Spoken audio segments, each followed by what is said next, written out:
नमस्कार दोस्तों। आज की जो कहानी है वो हमें हमारे एक सब्सक्राइबर ने भेजी है। कहानी काल्पनिक ज़रूर है, लेकिन ये कहानी किसी फिल्म की तरह है, हमेशा एक नया मोड़ लेती है। और हाँ, सबसे आखिर में आप इस कहानी को 10 में से कितना रेटिंग देना चाहोगे वो भी कमेंट कर दे। तो आइए बिना देरी किए आज की ये कहानी शुरू करते हैं। रात के 12 बज रहे थे। वनीता चादर ओढ़कर सोने की कोशिश कर रही थी। ऊपर की मंजिल से उसे धीमी लेकिन बेचैन कर देने वाली आवाज़ें सुनाई पड़ रही थी। वनीता ने चादर पूरे बदन पर ओढ़ ली और उन आवाज़ों को अनसुना करने की नाकाम कोशिश करने लगी। ऊपर कमरे में उसकी दादी कुछ बड़बड़ा रही थी।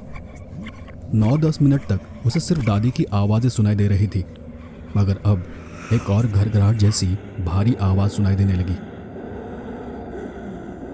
दादी की आवाज़ के साथ साथ अब एक अजीब सी लेकिन भारी आवाज़ पूरे घर में गूंज रही थी। वनीता अब बहुत डरी हुई थी। वो सिर्फ 12 साल की थी, 7वीं क्लास में पढ़ रही थी। करीब 6-7 महीने पहले उसके माता पिता की एक एक्सीडेंट में मौत हुई थी। उसके पापा एक प्राइवेट बैंक में चपरासी की नौकरी करते थे। घर की माली हालत कुछ ठीक नहीं थी। जब मम्मी पापा जिंदा थे तो वनीता उनके साथ शहर में एक किराए के मकान में रहा करती थी। लेकिन अब उनके जाने के बाद वनीता अपनी दादी के साथ उनके गांव में रहने चली आई थी। उसकी दादी गांव के 2 मंजिला एक बड़े मकान में अकेली ही रहा करती थी। नीचे 3 कमरे और ऊपर 2 कमरे थे। बचपन में वो अपनी दादी से बहुत कम बार मिली थी। उसकी दादी को ज़्यादा बात करने की आदत नहीं थी। वो बहुत कम बातें करती और ज़्यादातर गुमसुम रहती थी, मगर वनीता से उसे बहुत प्यार था। लेकिन अजीब बात यह थी कि गांव के लोग उसकी दादी से डरते थे, और उसकी एक वजह भी थी। एक बार स्कूल में वनीता ने अपनी सहेली श्यामा से कहा, श्यामा श्यामा मेरे घर खेलने चलेगी? श्यामा ने फौरन जवाब दिया, नहीं रे, मैं तेरे घर नहीं आऊंगी। माँ ने मुझे साफ मना किया है। क्यों? मेरे घर क्यों नहीं? वनीता ने हैरानी से पूछा। तो श्यामा बोली, क्योंकि माँ कहती है कि तुम्हारी दादी भूत प्रेत बुलाती है। मतलब ऐसा गांव में सब कहते हैं। यह सुनकर वनीता खामोश हो गई। उसे समझ नहीं आया कि क्या जवाब दे। वो बस चुप हो गई। दादी के पास आए हुए अब उसे 6 महीने बीत चुके थे, और तभी एक रात ऐसा वाकया हुआ जिससे उसे दादी के एक राज के बारे में पता चला। उस रात अचानक से उसकी आंख खुल गई। आधी रात का वक्त था और उसे प्यास भी लगी थी। घर के बाहर से कुत्ते के भौंकने की आवाज आ रही थी। वो उठकर रसोई में पानी पीने चली गई। जैसे ही वो वहां पहुंची, तभी उसे ऊपर वाले कमरे से कोई आवाज सुनाई पड़ी। कोई किसी अजीब भारी आवाज में कुछ बड़बड़ा रहा था, और बीच बीच में उसे अपनी दादी की आवाज भी सुनाई दे रही थी।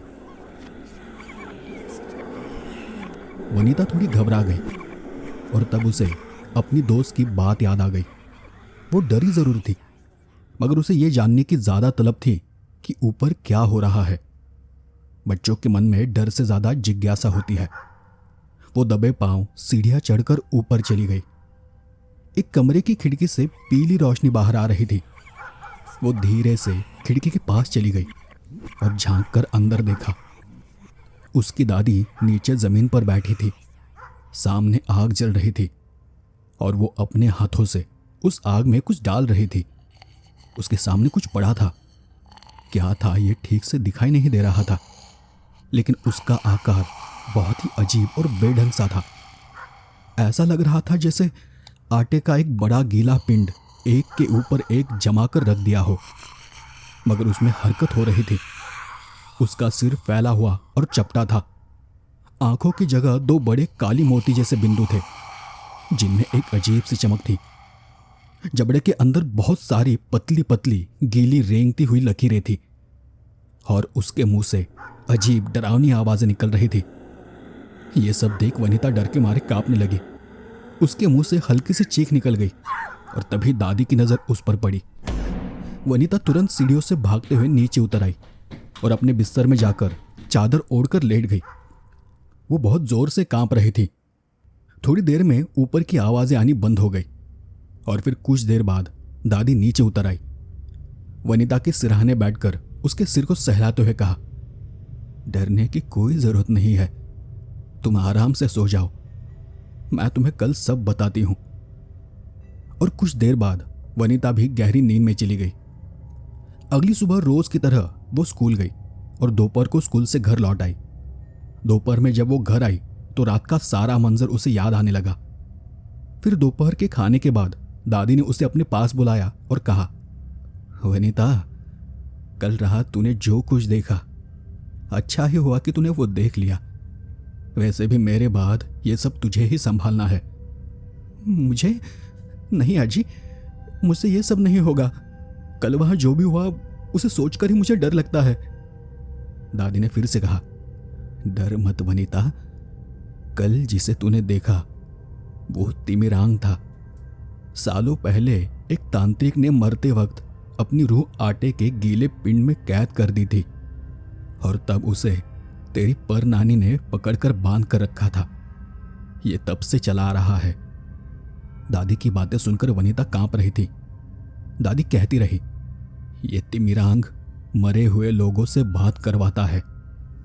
कहते कहते दादी किसी और ही दुनिया में खो गई और वनीता ने कहा, अजी अजी ये सब मुझे मत बताओ, ये सब मुझे कुछ समझ नहीं आता। इतना कहकर वो वहां से उठकर अंदर चली गई।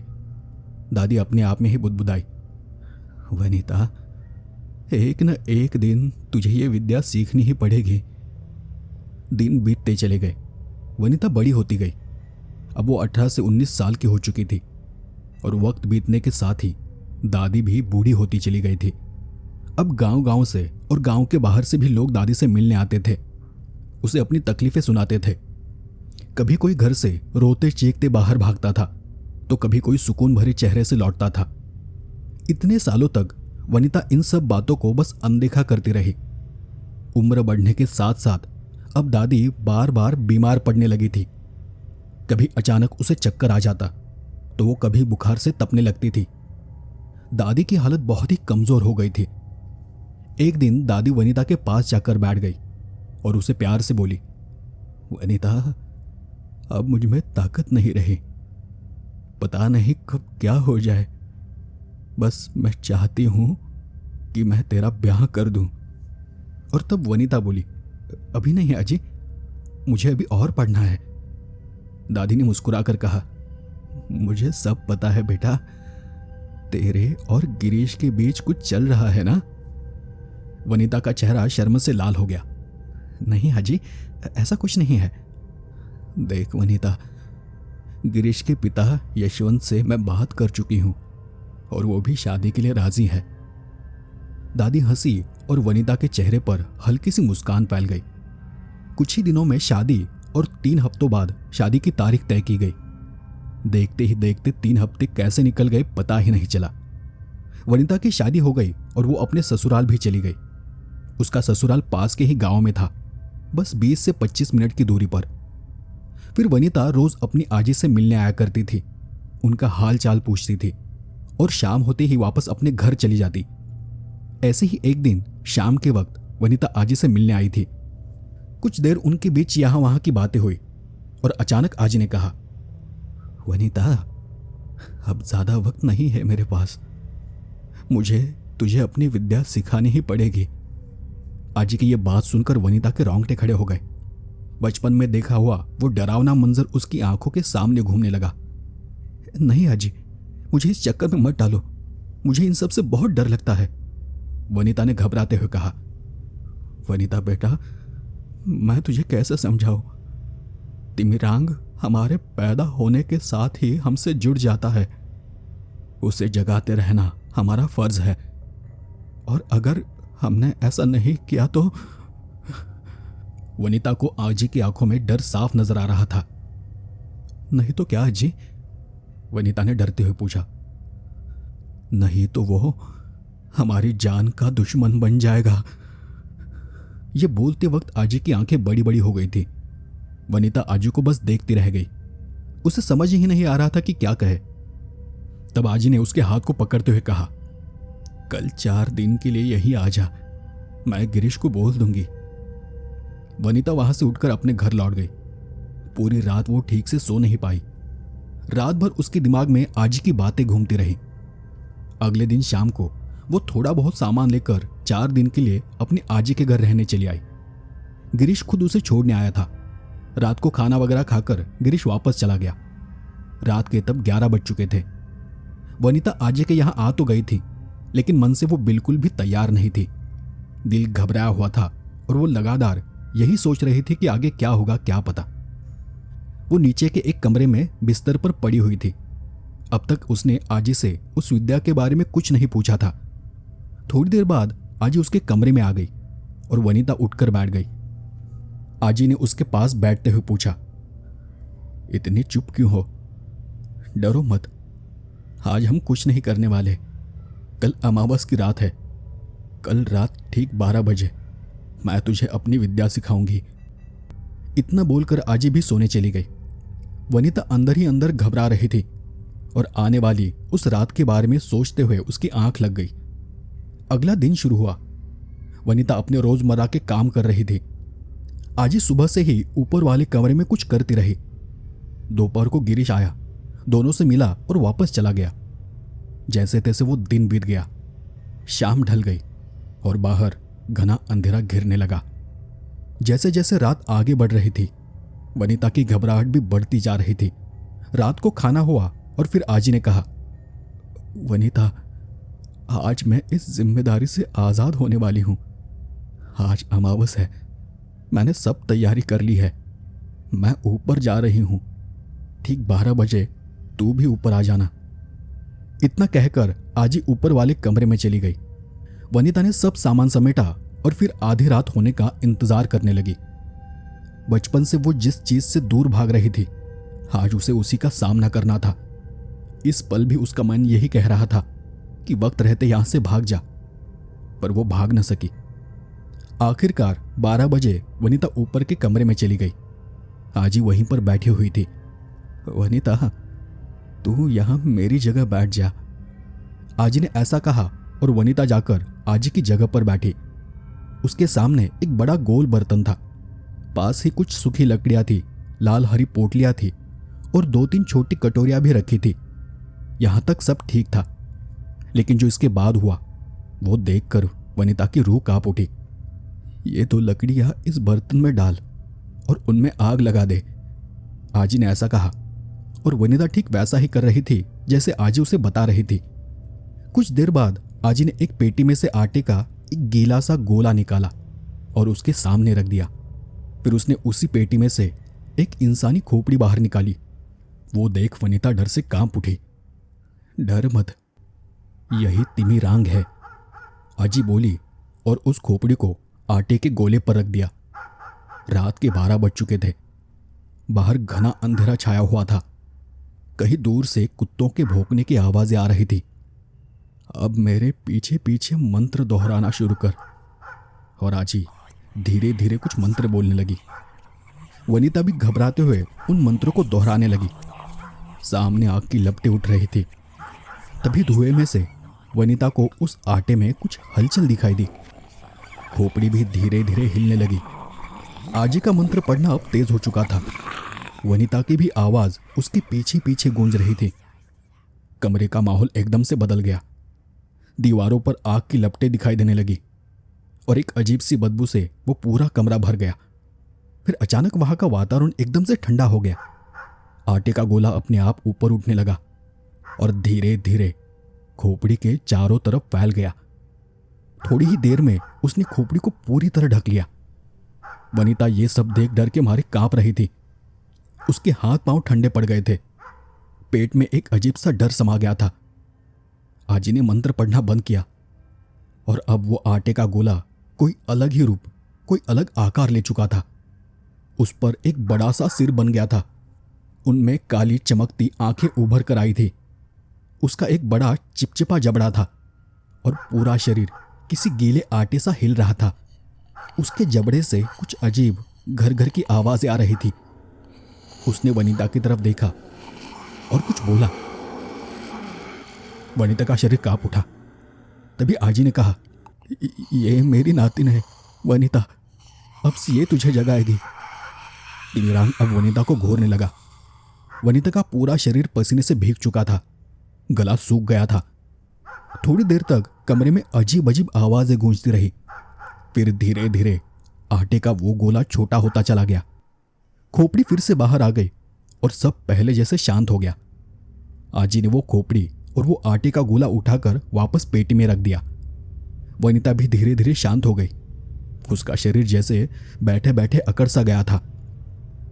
जा वनिता, अब जाकर सो जा, आजी ने कहा और वनिता एकदम से होश में आ गई। वो भागकर कमरे से बाहर चली गई। वनिता के लिए वो रात जैसे तैसे बीती। अगले दिन ससुराल लौटने से पहले आजी ने कुछ जरूरी बातें उसे समझा दी और वनिता फिर अपने ससुराल चली गई। आजी को मिलकर उसे 2 दिन हो चुके थे। अचानक एक दिन खबर आई कि आजी बहुत बीमार पड़ गई है। वनिता और उसके ससुराल वाले आजी को देखने चले गए। आजी की तबीयत बहुत ही खराब थी। वनिता और गिरीश कुछ दिन उसके साथ रहे और फिर एक रात आजी दुनिया छोड़कर चली गई। सारे रस्म रिवाज पूरे किए गए और फिर वनिता ने घर को ताला लगाया और अपने ससुराल लौट गई। जिंदगी के रोजमर्रा के कामों में वो उस तिमिरांग की बात को जैसे भूल ही गई थी। अमावस की रात 2 दिन दूर थी और एक रात वनिता को एक अजीब सा सपना आया। चारों तरफ घना अंधेरा फैला हुआ था। पूरे माहौल में एक अजीब सा सन्नाटा था।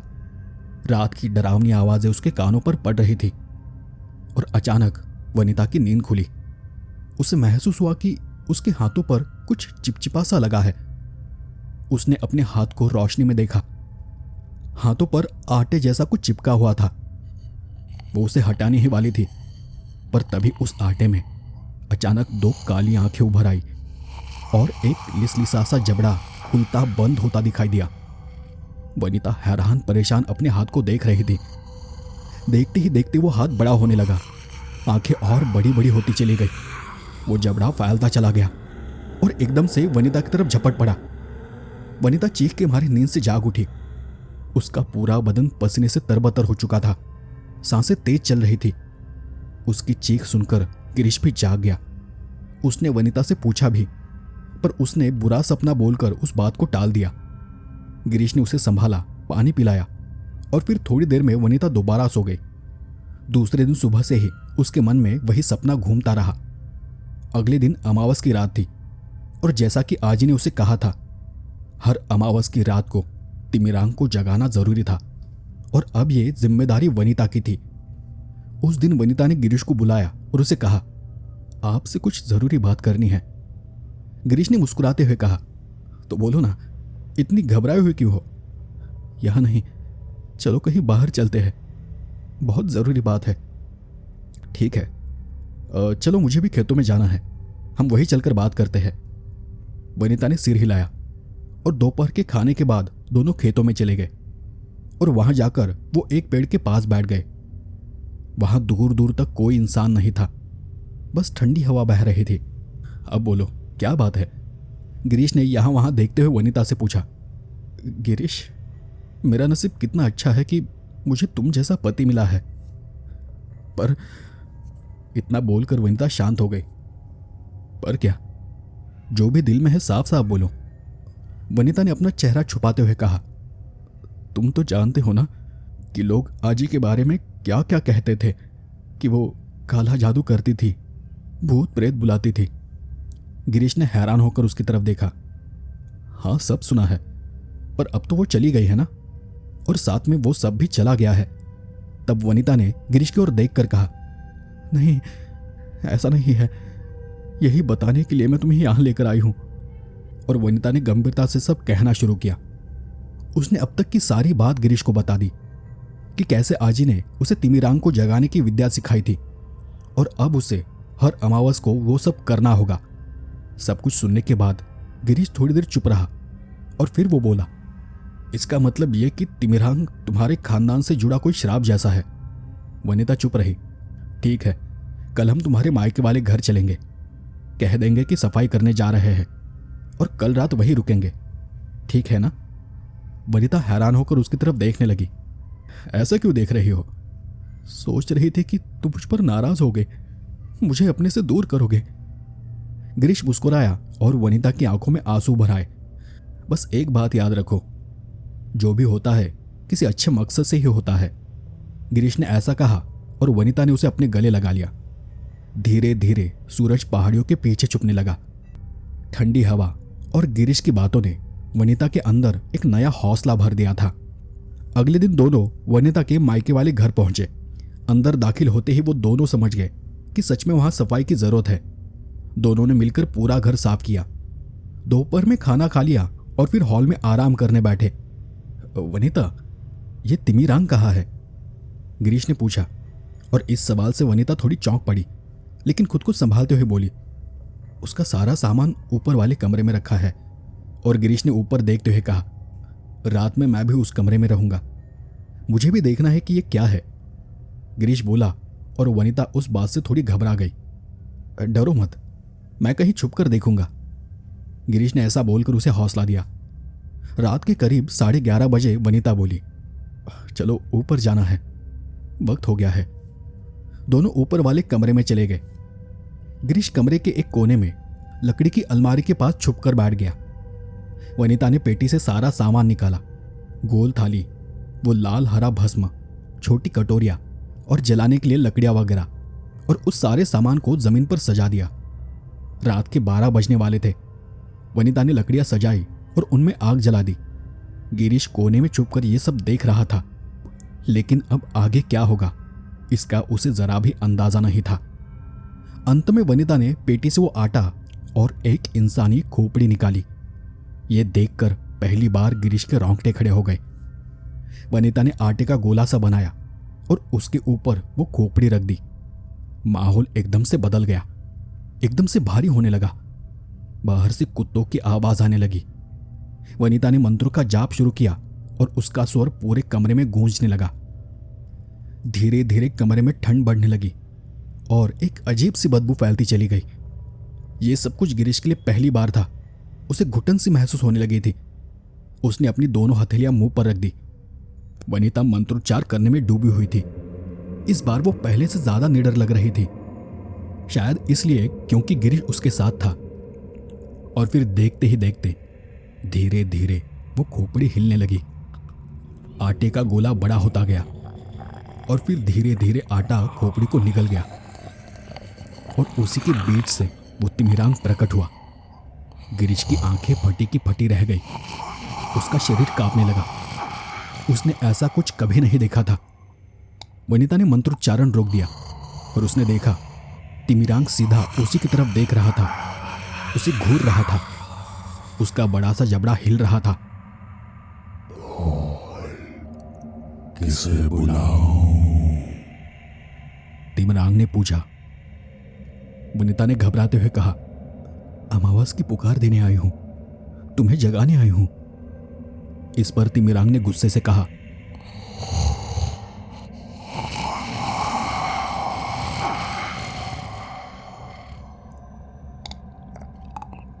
तो फिर इस आदमी को क्यों ले आई यहां? यह सुनकर गिरीश का दिल बैठ सा गया। वो कुछ बोले बिना बस खामोश बैठा रहा, जैसे वो अपनी सांसें रोक कर बैठा हो। वनिता ने घबरा कर जवाब दिया, ये मेरे पति है, मुझे डर लग रहा था इसलिए मेरे साथ आए हैं। कुछ देर तक सब कुछ खामोश रहा और फिर से तिमिरांग ने गुर्रा कर कहा, ये क्या खेल लगा रखा है? हाँ।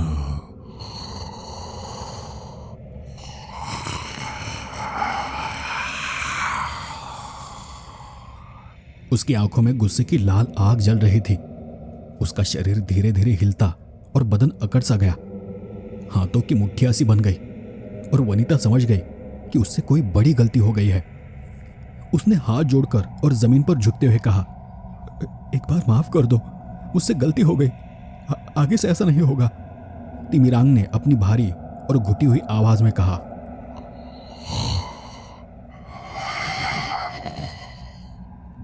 इसको बाहर निकालो। वनिता ने गिरीश की तरफ देखा और जल्दी जल्दी में कहा, गिरीश आप बाहर चले जाइए। गिरीश ने खुद को फिर से संभाला। कांपते हुए वो अलमारी के पीछे से बाहर निकला और चुपचाप कमरे से बाहर चला गया। जाते जाते उसने कमरे में फैली तपिश को महसूस किया। पीछे मुड़े बिना वो जल्दी जल्दी सीढ़ियां उतर गया और नीचे वाले कमरे में आकर बैठ गया। ऊपर के कमरे से बहुत देर तक अजीब अजीब आवाजें आती रही। करीब 1 घंटे बाद वो आवाजें आनी बंद हो गई। वनिता जब नीचे आई तब रात का 1:30 बज रहा था। गिरीश भी तब तक जाग रहा था। वनिता ने उसकी तरफ देखा। उसकी आंखों में शर्म और पछतावा साफ झलक रहा था और वो गर्दन झुकाकर उसके सामने खड़ी हो गई। मेरी वजह से तुम्हें तकलीफ हुई? वनिता ने लगभग रोती हुई आवाज में कहा। ऐसी कोई बात नहीं, लेकिन एक बात समझ नहीं आई। वो तिमिरांग किसी बुलाने की बात कर रहा था। वनिता ने उस बात को टालते हुए जवाब दिया। गिरीश, मैं तुम्हें सब कुछ बताऊंगी, लेकिन आज नहीं। गिरीश ने भी जो समझना था समझ लिया और कुछ न कहते हुए दोनों सोने चले गए। उसके अगले दिन वनिता ने गिरीश को तिमिरांग के बारे में थोड़ी बहुत जानकारी दी कि उसके जरिए मरे हुए लोगों से बात की जा सकती है, वगैरह वगैरह। उसके बाद हर अमावस की रात को गिरीश और वनिता उस घर में आते और वनिता विधि को पूरा कर अपना फर्ज भी पूरा करती रही। लेकिन उस दिन के बाद गिरीश फिर कभी उस कमरे में नहीं गया, न उसने चोरी छुपे कुछ देखने की कोशिश की। ऐसे ही कई महीने गुजर गए। वनिता अब गर्भवती हो चुकी थी। 6 महीने का पेट था उसका। बावजूद इसके वो हर अमावस को विधि करती रही। उसके ससुराल में बड़ा परिवार था। सास ससुर थे, उनके बड़े भाई भी उनके साथ रहते थे। घर के पास ही एक बड़ी मिल थी। नौकर चाकर थे, जमीन जायदाद थी और खूब सारा पैसा था। घर में किसी चीज की कमी नहीं थी। और एक दिन अचानक उसके ससुर की तबीयत बिगड़ गई। उन्हें अस्पताल ले जाया गया। उन्हें हार्ट अटैक आया था। 2 दिन किसी तरह इलाज चला, लेकिन आखिर में उनकी मौत हो गई। घर में मातम सा छा गया। सारे रीति रिवाज पूरे हुए। रिश्तेदार आए और धीरे धीरे चले गए।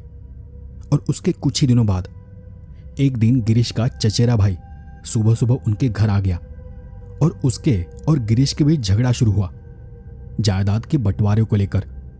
गिरीश का चचेरा भाई केशव मिल और सारी जमीन पर अपना हक जताने लगा और गिरीश को बस बंजर जमीन देने की बात करने लगा। गिरीश को यह मंजूर न था।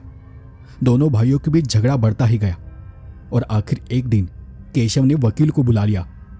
वकील के पास गिरीश के पिता का वसीयतनामा था, जिसमें लिखा था कि घर, मिल और 40 एकड़ जमीन केशव के नाम कर दी गई है और गिरीश को सिर्फ आधा एकड़ बंजर जमीन का हिस्सा दे दिया गया था।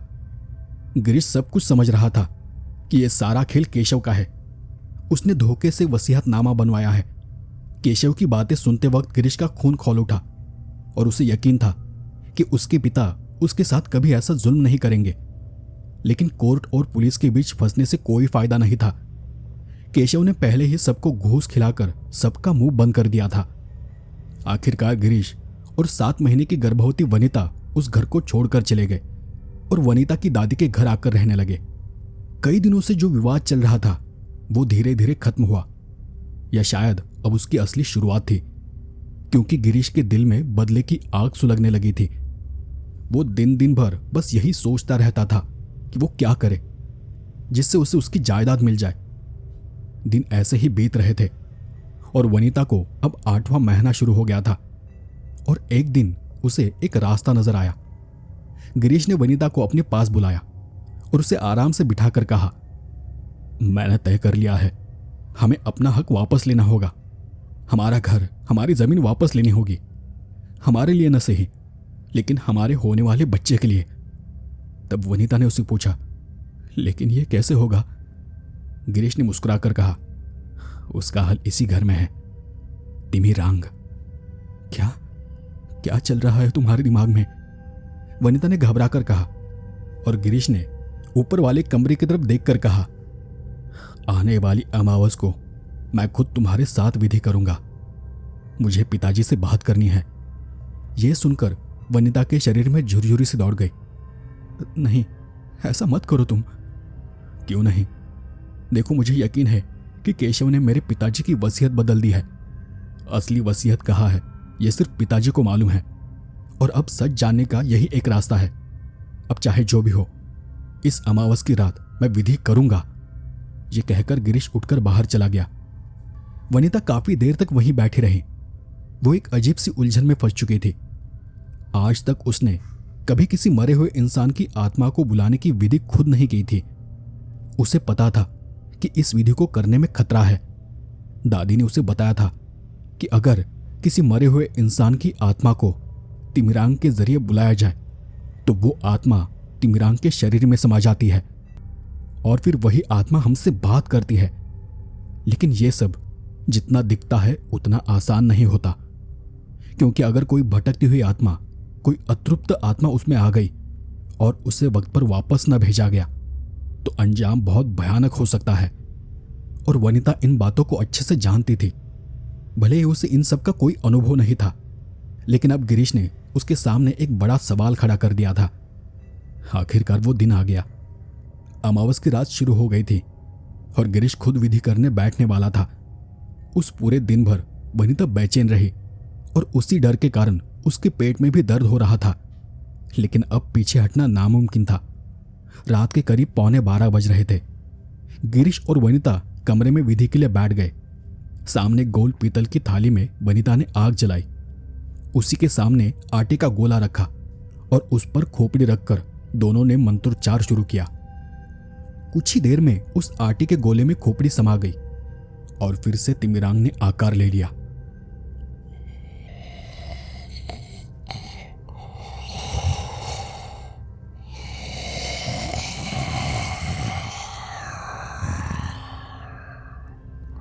बोल, किससे बात करनी है?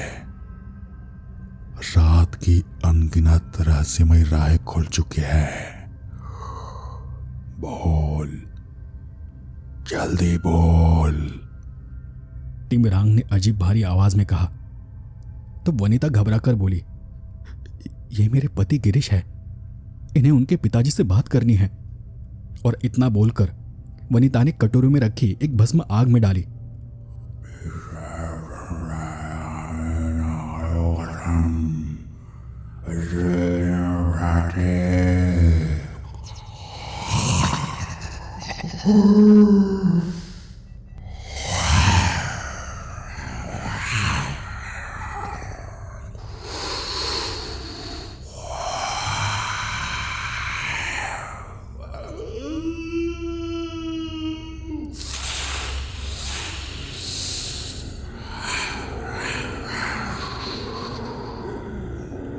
थोड़ी ही देर में उस कमरे में अजीब सी आवाजें गूंजने लगी।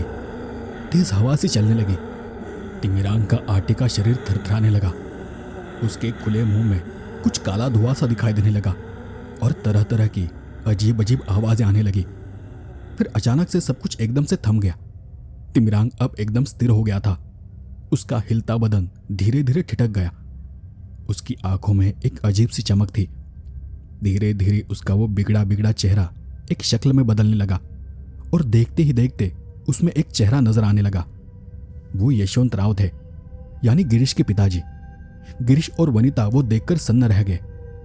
वनिता ने ऐसा पहली बार किया था और तब तिमिरांग की जबान से यशवंत जी ने कहा, मैं आ गया हूं। गिरीश उन्हें देखकर रोने लगा। पिताजी, आप हमें अचानक छोड़कर क्यों चले गए? हमारा घर टूट गया है। वो केशव, उस केशव ने। बात करते करते गिरीश का गला भर आया और फिर तिमिरांग की जबान फिर से हिलने लगी। मुझे माफ कर दो बेटा, मैं तुम्हें यूं छोड़कर चला गया, पर किस्मत के खेल को कौन समझा है। मुझे पता है कि तेरे साथ नाइंसाफी हुई है। बाबा, मेरे पास कुछ नहीं बचा। खेत की वो बंजर जमीन मेरे हिस्से दी गई है। मुझे बस इंसाफ चाहिए। गिरीश की बात सुन कमरे में एक अजीब सी खामोशी छा गई। तिमिरांग के दोहरे चेहरे पर एक अजीब सा भारीपन साफ नजर आ रहा था। वनिता एक कोने में बैठकर चुपचाप वो सब देख रही थी, पर उसके दिल में भी घबराहट थी और पेट में दर्द बढ़ने लगा था। उसे समझ नहीं आ रहा था कि उसे अब क्या करना है। उसे बस यही लग रहा था कि ये सब जल्दी से खत्म हो जाएगा उतना अच्छा है। वनिता ने उनसे हाथ जोड़कर पूछा, क्या हमें इंसाफ मिलेगा? यशवंतराव ने जवाब दिया, मैंने कोई वसीयतनामा नहीं बनवाया था, मुझे माफ कर दो। ये सुनकर दोनों के चेहरों पर मायूसी छा गई। लेकिन यशवंतराव ने फिर आगे कहा, लेकिन सब ठीक हो सकता है। मिल के पीछे एक कमरा है, वहां खिड़की के पास नीचे जमीन में एक गुप्त रास्ता है। उस रास्ते से नीचे उतरोगे तो वहीं पर एक लोहे की पेटी दिखाई देगी। तुम उसे ले जाओ, तुम्हारी सारी परेशानियां दूर हो जाएंगी। केशव को उसके बारे में अब तक कुछ भी नहीं पता है। गिरीश और वनिता ने खुशी से हाथ जोड़ लिए। दोनों की आंखें भर आई। वनिता ने पास ही रखी भस्म को आग में डाला और जो चेहरा आटे में उभर आया था वो धीरे धीरे धुंधला होता चला गया। किसी तरह की कोई डरावनी घटना नहीं हुई और इसलिए वनिता की जान में जान आ गई। गिरीश के सामने अब एक सवाल था कि अब मैं उस मिल के कमरे में कैसे जाऊं। केशव तो उसे मिल के आसपास भी भटकने नहीं देगा। और फिर गिरीश का दिमाग तेजी से दौड़ने लगा। उसे याद आया कि मिल में काम करने वाला उसका एक दोस्त लखोबा उसकी मदद कर सकता है। दोपहर 12 बजे के बाद केशव खाना खाने घर जाता है और उसे वापस लौटने में घंटे भर का वक्त लगता है और उसी बीच लखोबा की मदद से पेटी को निकाला जा सकता है। और फिर एक दिन सही मौका देखकर गिरीश उस मिल में घुस गया। अंदर कमरे में जाकर खिड़की के नीचे का फर्श उठाया और सचमुच वहां एक रास्ता था। लखोबा, मैं नीचे जा रहा हूं, तू यहीं ऊपर रह। अगर केशव आ जाए तो मुझे बस खबर कर देना। गिरीश ने ऐसा कहा और वो सीढ़ियां उतरकर नीचे चला गया। टॉर्च जलाकर वो यहां वहां देखने लगा। वो एक छोटी मिट्टी से बनी कोठरी थी। टॉर्च घुमाते हुए उसने आसपास देखा और वहीं एक कोने में उसे एक लोहे की पेटी दिखाई दी। गिरीश की खुशी का ठिकाना नहीं रहा। खुश होते हुए उसने वो बक्सा खोला। पेटी सोने के सिक्कों से भरी हुई थी। कई मिनटों तक वो सिर्फ उसे देखता रहा। गिरीश ने पेटी बंद की और उसे उठाकर ऊपर आने लगा। पर जैसे ही वो ऊपर पहुंचा उसने देखा कि केशव और लखोबा दोनों ऊपर खड़े उसे देख हंस रहे थे। वो देखकर गिरीश का खून खौल उठा। लखोबा, मतलब तू भी इसके साथ मिला हुआ है? केशव, केशव हट जा मेरे रास्ते से, गिरीश ने चिल्लाकर कहा। और तभी केशव ने जोर से गिरीश के कंधे पर लात मारी। गिरीश ऊपर आने से पहले ही नीचे गिर पड़ा।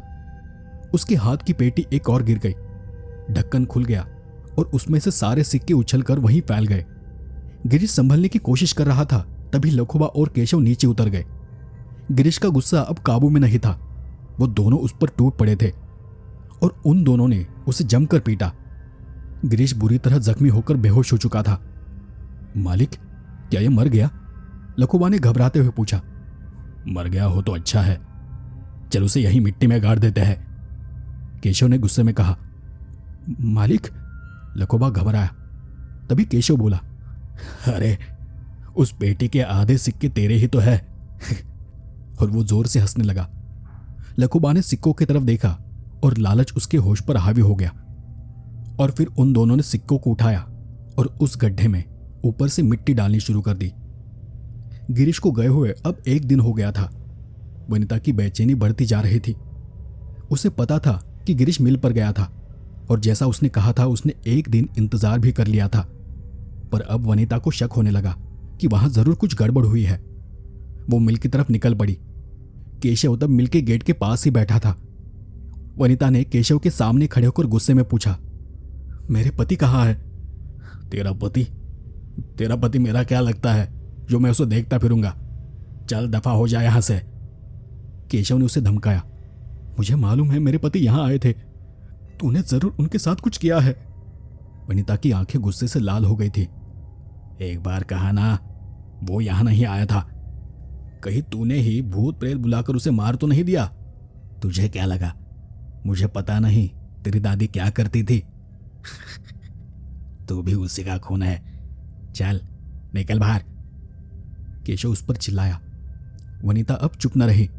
वो सीधे मिल में घुस गई। वो अंदर जाने लगी तो लखोबा और केशव ने उसे धक्का दे दिया और उसके पेट में एक जोर का दर्द उठा। वनिता रोती चिल्लाती रही।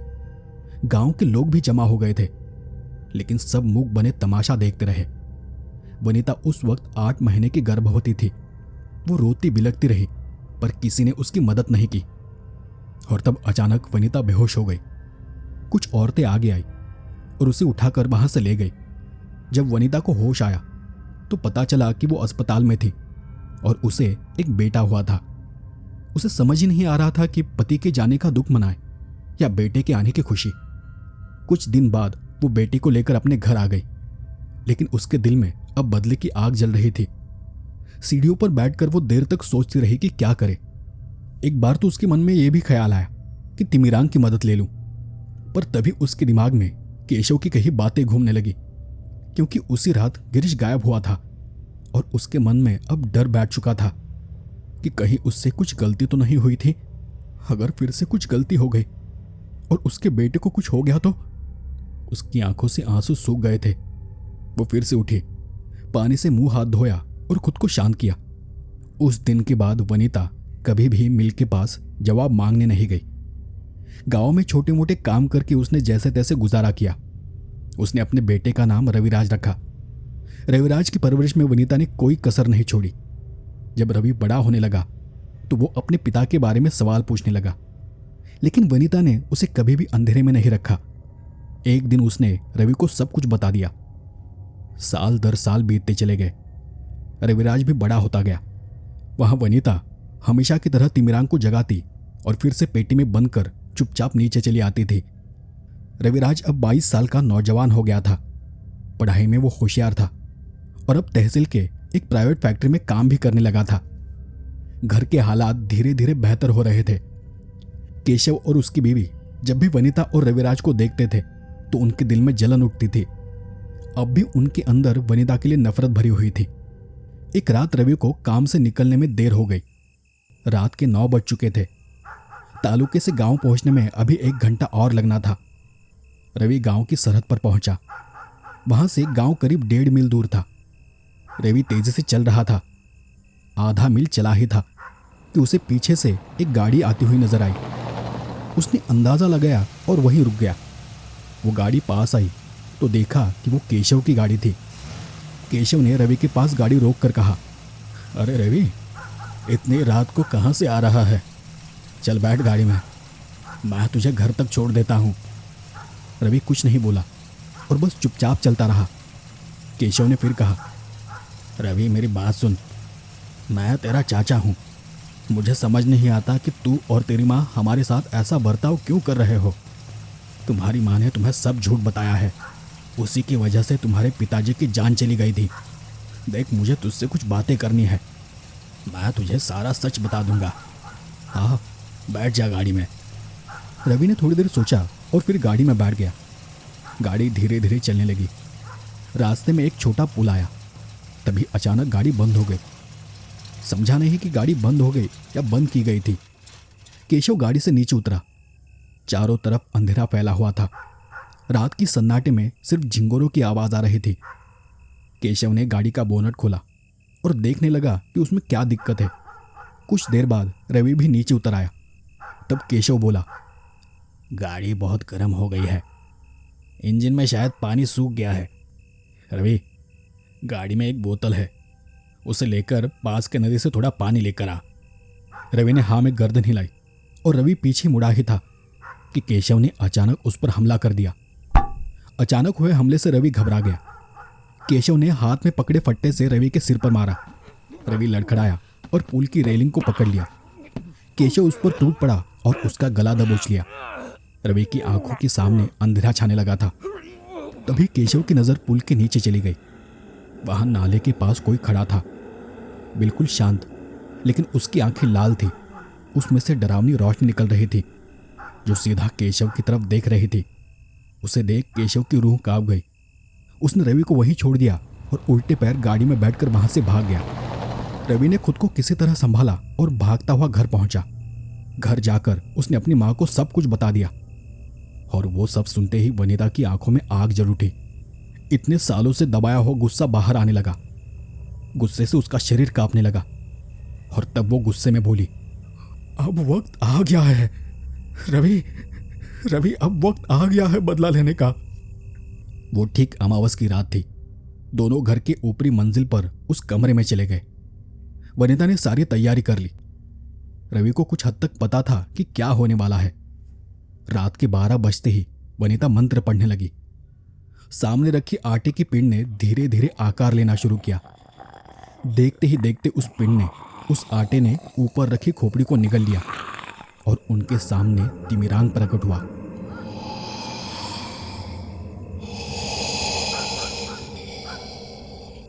वनिता ने उसके सामने हाथ जोड़कर कहा, ये मेरा बेटा रविराज है, इसे इसके बाप से मिलना है। वनिता ने सामने आग की ज्वाला में हरे रंग का भस्म डाला। तिमिरांग ने भी अपने घुटने टेकते हुए एक अजीब सा मंत्र पढ़ना शुरू किया और कुछ ही देर में उसके चेहरे की शक्ल बदलने लगी।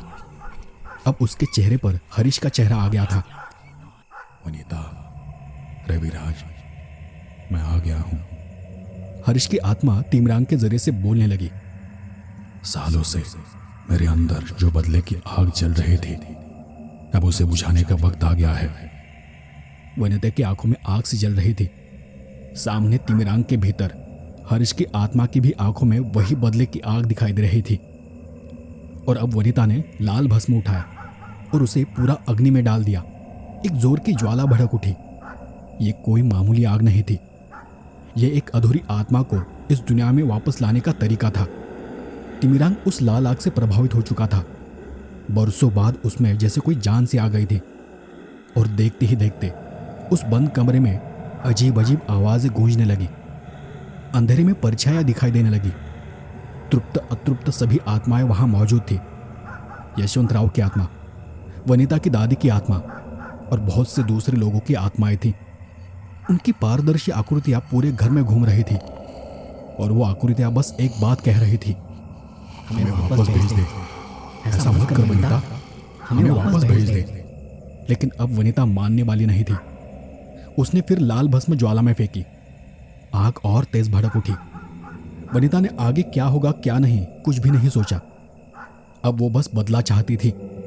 और तब उसने सीधे तिमिरांग की धधकती आंखों में देखते हुए कहा, मैं तुम्हें आजाद करना चाहती हूं, हमेशा हमेशा के लिए।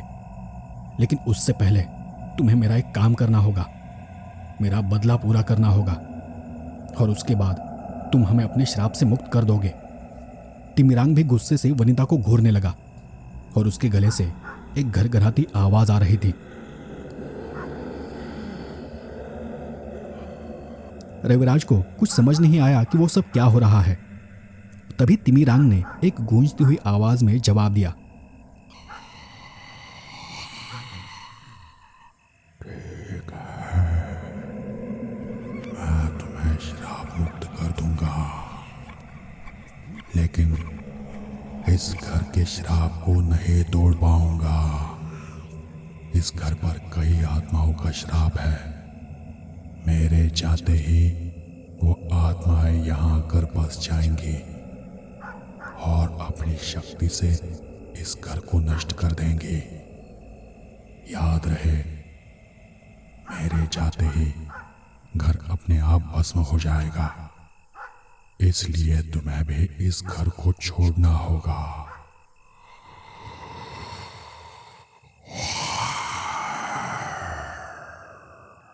इतना बोलकर तिमिरांग फिर से अजीब आवाज करने लगा। वनिता ने हरे रंग की भस्म ज्वाला में फेंकी और उसी पल तिमिरांग के शरीर में एक जबरदस्त बदलाव होने लगा। उसकी आंखें लाल हो गई, मांसपेशियां आग से भड़क उठी और वो एक भयानक रूप लेकर डरावनी हंसी के साथ खड़ा हो गया। अब उसके शरीर में हरीश की आत्मा पूरी तरह समा चुकी थी और वो चलते हुए कमरे से बाहर जाने लगा। वनिता भी अपने बेटे को लेकर घर से बाहर दौड़ पड़ी। रात का 1 बज चुका था। केशव के घर के दरवाजे पर अब जोर जोर से थपथपाहट हो रही थी। थपथपाहट की आवाज सुन उसकी बीवी की नींद टूट गई। इतनी रात को कौन आ सकता है? डरते डरते उसने केशव से सवाल पूछा। केशव गुस्से से बड़बड़ाया और गाली देते हुए दरवाजा खोलने चला गया। उसकी पत्नी भी तब उसके पीछे पीछे चली गई और दरवाजा खोलते ही दोनों की रूह कांप गई। सामने एक विशाल डरावनी आकृति खड़ी थी। उसका पूरा जिस्म आटे से बना हुआ था, पर चेहरा हरीश का था। सूखा सफेद चेहरा, लाल जलती हुई आंखें। वो अंदर आया और उसने अजीब सी आवाज में कहा, तूने मुझे मार दिया और अब मेरे बेटे की जान लेना चाहता है। अब मैं तुझे नहीं छोड़ूंगा। केशव कुछ बोल पाता इससे पहले ही वो उस पर झपट पड़ा और उसने उसकी गर्दन को ऐसे मरोड़ा जैसे कोई मुर्गी की गर्दन को मरोड़ता है। हड्डियां टूटने की आवाज हुई और केशव वही ढेर हो गया। उसका बेजान शरीर जमीन पर गिरा और मुंह से खून बहने लगा।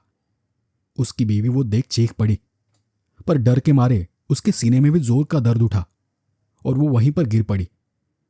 इसकी कुछ देर बाद एक और चीख पूरे गांव में गूंज उठी। वो चीख लखोबा के घर से आई थी और एक रात में सब कुछ खत्म हो गया था। वनिता का बदला पूरा हो गया, उसका श्राप भी खत्म हो गया, उसका घर चला गया। लेकिन यहां केशव निसंतान था, तो उसकी सारी जायदाद, घर, जमीन, सब कुछ वनिता को वापस मिल गया। और फिर कुछ ही महीनों बाद वनिता रवि को लेकर अपने हक के उस घर में रहने चली गई। तो दोस्तों, ये थी आज की कहानी। आपको ये कहानी कैसी लगी मुझे कमेंट कर कर जरूर बताएं। और हाँ, सबसे आखिर में आप इस कहानी को 10 में से कितना रेटिंग देना चाहोगे वो भी कमेंट कर दे। तो आज के लिए बस इतना ही। मिलते हैं अगले एपिसोड में ऐसे ही किसी डरावनी कहानी के साथ। तब तक के लिए धन्यवाद।